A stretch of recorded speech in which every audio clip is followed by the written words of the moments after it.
My name is Story Squires. I'm 62 years old. Today's date is February 21st, 2023. We are located at Providence, Mount St. Vincent, and my relationship to Hillary is coworker and friend. My name is Hillary Schwed. I'm 37 years old. Hillary, you have been a fabulous volunteer since 2016, which means you're approaching 7 years. If you would share how you came to become a Mount volunteer. I live very close by to the Mount. In 2016, I was feeling like I wanted to do something more for my community, to be involved more. I started looking somewhere close to home that I could volunteer. I contacted you. I don't even think I had something specific in mind to do. I just wanted to be helpful. I'm trying to think if I feel like there were other people who talked about it. Oh, I do remember I had another coworker whose mom had lived here. Oh. Her mom had had some issues and she had gone from place to place looking for a place that would be a good fit for the medical issues she was experiencing. And she had spoken very highly of the Mount, and her mom eventually ended up passing away here, and she was really glad that she had a peaceful place to end her days. I remember thinking, like, if she is comfortable with this place, then I probably would be. I trusted her.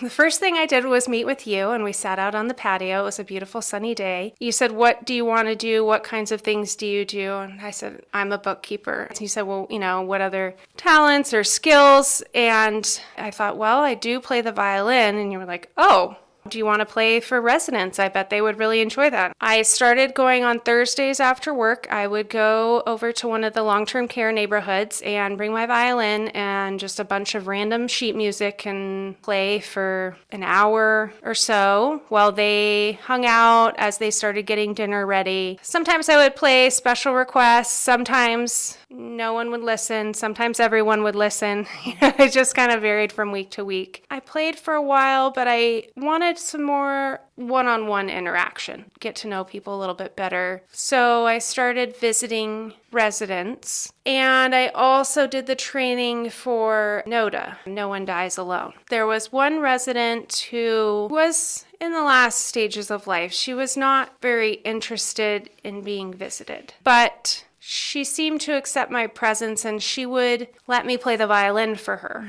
Eventually, she started talking to me and I really learned a lot about her, and she had just a fascinating life. She ended up passing away. The chaplain who was with her the most really got to talk to her, and she really opened up and was able, in her words, to experience love and to understand what love was about. I mean, I feel like I played a very small part in that. You've told me, it's a bigger part than I would acknowledge. She was just the perfect person for me to visit with. Not that I thought I can't make a difference, but it did really show me that my interaction with her meant something at the very, very end of her life. Then I started visiting another resident. We had a lot in common. We were both adopted. We were both born maybe 10 miles from here, only children. We really clicked. And she was a very difficult person to get along with. And sorry, I get a little choked up because she died from COVID.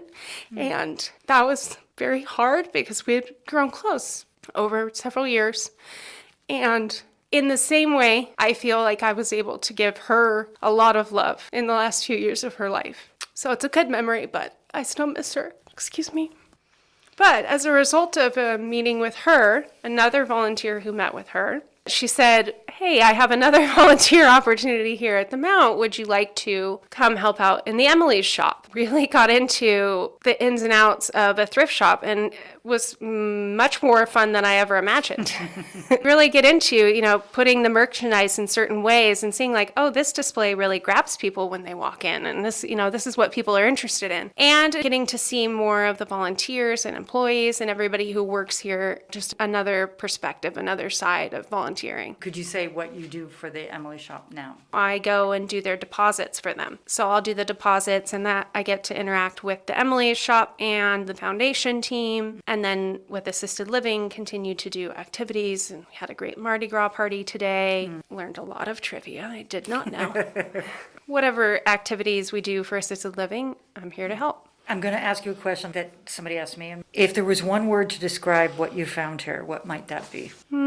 Probably love. I always feel a lot of love when I come here from people I don't even know, and between people who work together or care for each other, other residents, just a community of love.